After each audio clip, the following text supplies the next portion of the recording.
Subscribe to my channel and hit the bell icon so you never miss any video from my channel. امام حسن کے بارے میں ایک غلط فہمی جو بعض دفعہ لوگوں کے ذہن میں آتی ہے اور بعض دفعہ زبان سے نکل بھی جاتی ہے کہ امام حسن علیہ السلام شاید معاذ اللہ ٹھنڈے مزاج کے تھے. اس قسم کا کوئی بھی نظریہ اگر دیتا ہے، بعض دفعہ غیر مذاہب سے بھی آتا ہے، بعض دفعہ اپنے بھی بعض نادانی کی ایسی بات کر جاتے ہیں، تو یہ ذہن میں رکھیں کہ جو امام حسن نے کیا وہی سب کچھ امام حسین نے کیا. اور بعض دفعہ ہمارے ہاں لوگ کہہ دیتے ہیں کہ اگر امام حسن کربلا میں ہوتے تو وہی کرتے کہ جو امام حسین نے کیا. یہ تو بالکل صحیح ہے، لیکن اس کے بعد کہتے ہیں اگر امام حسین اگر ہوتے امام حسن کے دور میں، اگر ہوتے تو وہی کرتے، اگر ہوتے تو وہی کرتے، اگر ہوتے تو ہم کہتے ہیں امام حسن اگر کربلا میں ہوتے تو یہاں اگر صحیح ہے. امام حسین اگر اس زمانے میں ہوتے تو وہی کرتے، تو یہاں اگر صحیح نہیں ہے. وجہ کیا ہے کہ 40 سے 50 تک تو امام حسن امام تھے،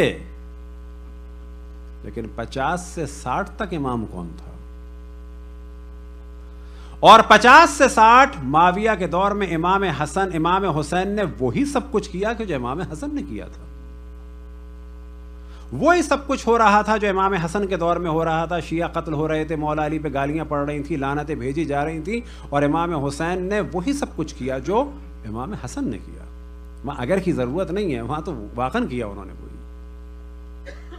فرق کیا تھا دونوں کے دور کا؟ فرق یہ تھا نہ امام حسن علیہ السلام سے بیعت مانگی گئی اور نہ 50 سے 60 تک معاویہ نے امام حسین سے بیعت مانگی. یزید کے دور میں جو فرق آیا وہ یہ تھا کہ بیعت کرو، اور بیعت کے معنی یہ تھے کہ جو کچھ یزید کر رہا ہے اسے ویریفائی کرو، اور اس کے معنی یہ ہے کہ مطیع و فرما بردار ہو جاؤ، اور جو کچھ یزید نے کیا وہ سب کچھ صحیح ہے. اب امام کے پاس صرف 2 آپشن تھے، یا بیعت کریں اور دین برباد ہو جائے، اور یا یہ کہ بیعت نہ کریں بے شک کچھ بھی ہو جائے. امام نے دوسرے آپشن کو اختیار کیا اور دین کو بچا لیا. اگر امام حسین بیعت کر لیتے تو یاد رکھیں کہ پھر جس طرح سے بہت سارے لوگوں کو بڑے بڑے القاب مل گئے، آج ہر جگہ کہا جاتا یزید کے لیے بڑے بڑے القاب کے ساتھ کہ شراب جائز ہے، فلانا کام جائز ہے، فلانا کام جائز ہے، فلانا کام جائز ہے، اور اس کے بعد کہا جاتا کہ حضرت فلان فلان فلان رضی اللہ اور یہ کیونکہ شراب پیتے تھے. پھر اگر سوال کیا جاتا تو کیا ہوا؟ کہا جاتا تم نہیں جانتے کہ اتنی عظیم ہستی اور اتنی عظیم ہستی اور اتنی عظیم ہستی اور جن کا اتنا بلند مقام تھا اور جو نواسے رسول تھے انہوں نے تائید کی تھی.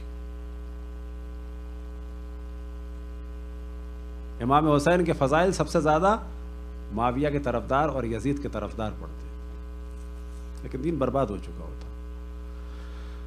بس امام حسین نے اپنے آپ کو قربان کیا اور دین کو بچا لیا.